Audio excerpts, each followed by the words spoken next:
Hello guys, Andrew here. Welcome back to Drew Tutorial. And in this video, I'm going to show you how to modify the default status that comes with Slack. So once you're inside Slack, on the lower left hand side, click on your account there and click and update your status. Now, these are the default status that comes with Slack. And of course, you can always create new status by making something here, type in whatever you want, change the icon and so forth, just like I did with recording.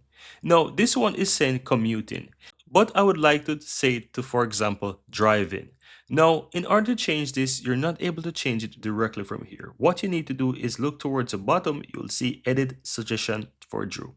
And once you click on that, it's going to open up a new window where you can change those status. Right here, if I come down here, you will see it shows, it will say commuting, and I can click on that and I can change this to, for example, driving.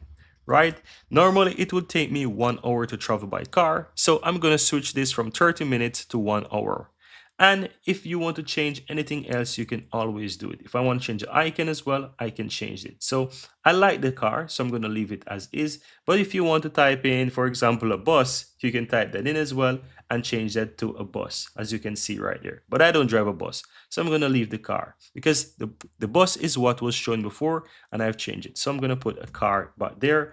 And let's say I am going to let's use the same car, all right? As you can see. Then once you're done, just go ahead and click on save, guys.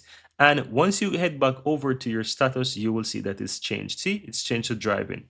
So whenever I'm ready, guys, at any point in time, I can always go to the left hand side, go to update my status and choose that one.